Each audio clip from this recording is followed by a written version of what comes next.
Thanks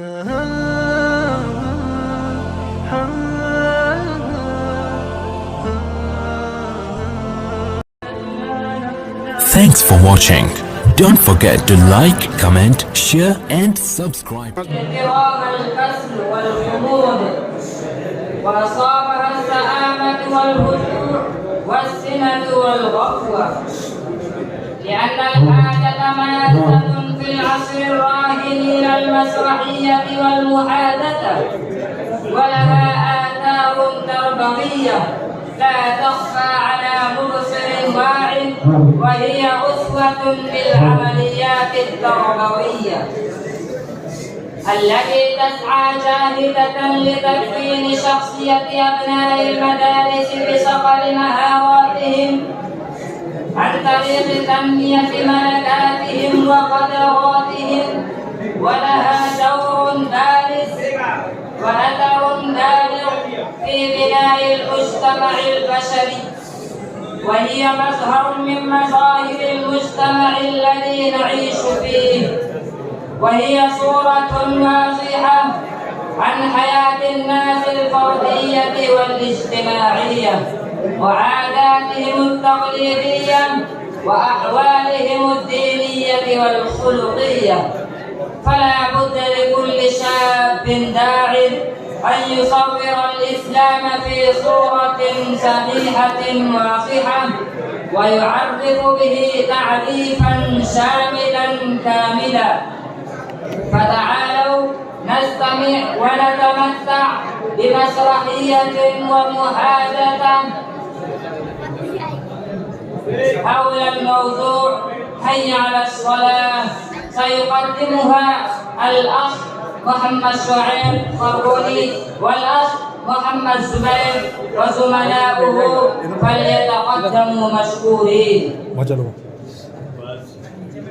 الله أكبر الله أكبر، أشهد أن لا إله إلا الله، أشهد أن محمد رسول الله.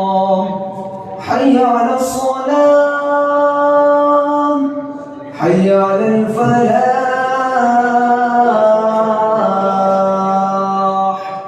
الله أكبر الله أكبر، لا إله إلا الله.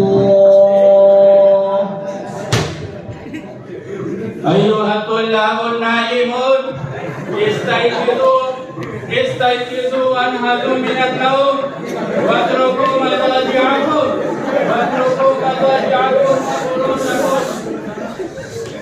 وفروشكم واستعدوا للصلاة. حي على الصلاة حي على الصلاة. أين تذهب يا حبيبي؟ الوقت كثير والبرد شديد. نم نم نم نم نم نم يا الوقت كثير والبرد شديد. نم نم نم نم يا حبيبي. أيها الطلاب النائمون، استيقظوا وانهضوا من النوم واتركوا مضاجعكم وفروشكم واستعدوا للصلاة. حي على الصلاة حي على الصلاة.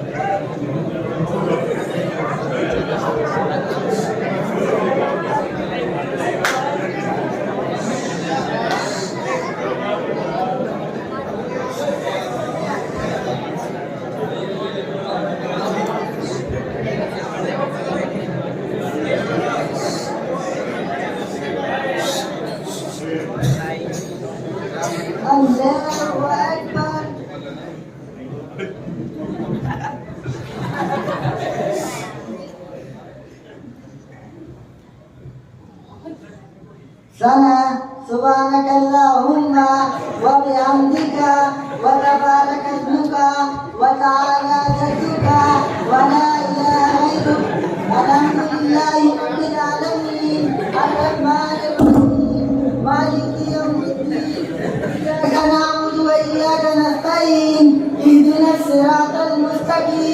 صراط الذين أنعمت عليهم غير المغضوب عليهم ولا الضالين آمين.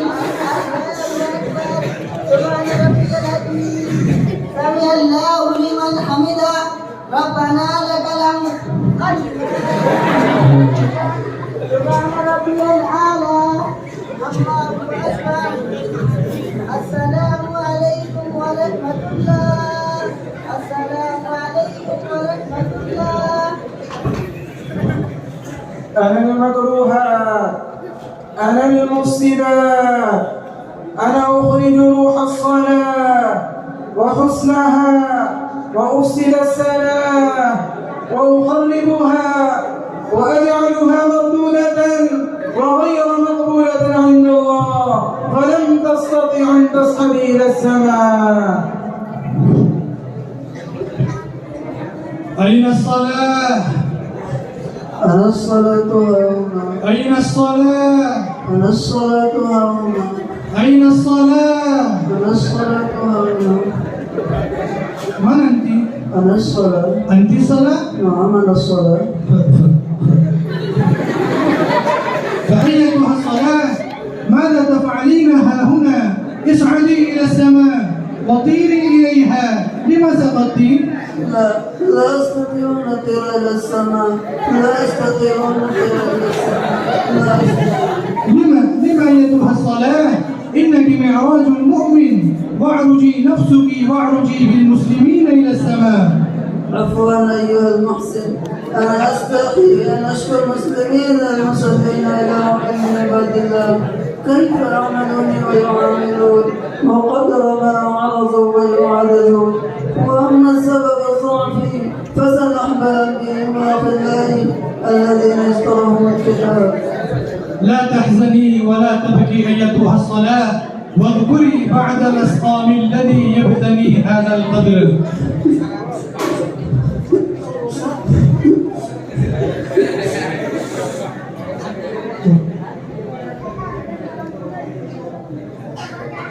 اكتب اسمائهم وبعض منها والواجبات والأركان والمفسدات.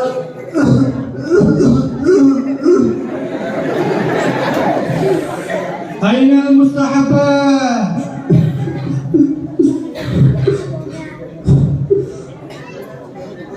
نعم المستحبات، نعم. أين السنن؟ نعم السنن. أين الواجبات؟ نعم واجب. أين الأركان؟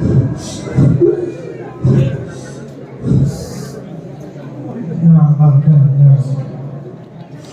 من أنت؟ أنا المستحبات.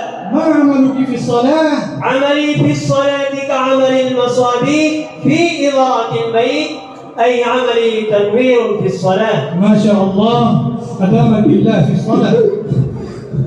من أنت؟ أنا السنة.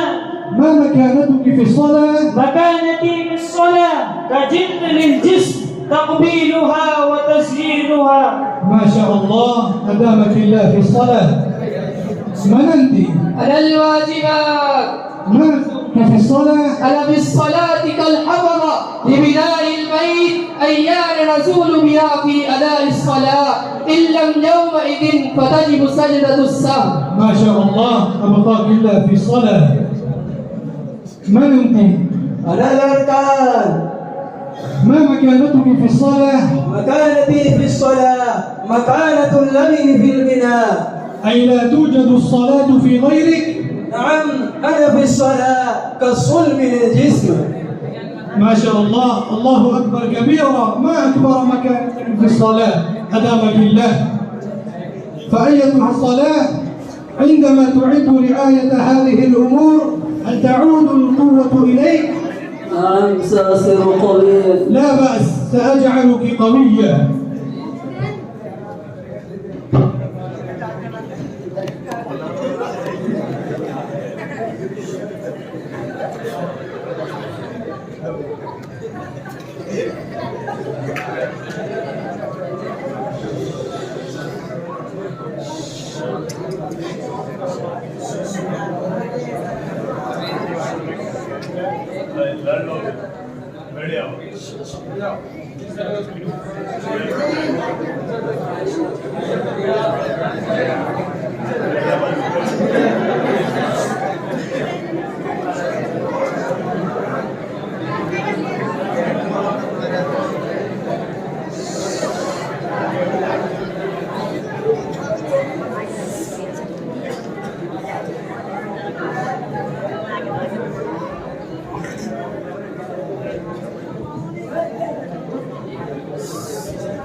الله أكبر. الحمد لله رب العالمين الرحمن الرحيم غير المغضوب عليهم ولا الضالين. إنا أعطيناك الكوثر فصل لربك وانحر إن شانئك هو الأبتر. الله سبحان ربي العظيم. سمع الله لمن حمده. الله أكبر. سبحان ربي الأعلى. الله أكبر. التحيات لله والصلوات والطيبات. السلام عليكم ورحمة الله. السلام عليكم ورحمة الله.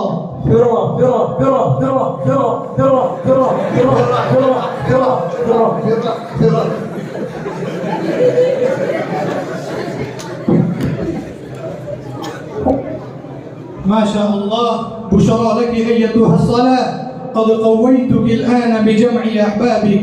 شكرا لك أيها المحسن وجزاك الله خيرا وأحسن الجزاء على إعادة بقوة جمع الأحباب. إن المصلين أن يحافظوا علي مع الحفاظ كما أدتني الآن، فلم أزل قويا يمكن الطيران إلى السماء وتشرف بالقبول عند الله والاستغفار له من الله.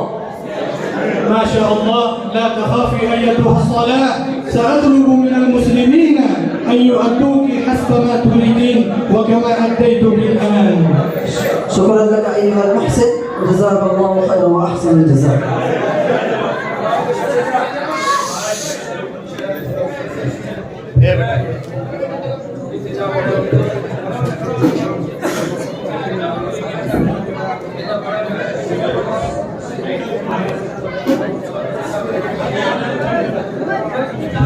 نحمده ونصلي على رسوله الكريم. أما بعد، حافظوا على الصلاة مع جميع آدابها وأركانها، وزينوا صلاتكم بهذه الأمور من الأركان والفرائض والواجبات والسنن والمستحبات والآداب، وحولوا طاعات الجميع كما يقال من تهاون بالأدب عوقب بحرمان السنن، ومن تهاون بالسنن عوقب بحرمان الفرائض، ومن تهاون بالفرائض عوقب بحرمان المعرفة. فحالة الصلاة لا تزال عزيزة كما رأيتم. يا معشر المسلمين، إن دمتم على هذه الحال عن الصلاة ففسدت حياتنا الدنيا وهي كما شاهدنا. حي على الصلاة، حي على الصلاة، حي على الصلاة. هذا محمد شعيب وزملاؤه الذين كانوا يقدمون المحادثة التمثيلية بلغة عربية التي كنتم تمتعون بها، فجزاكم الله تعالى خيرا.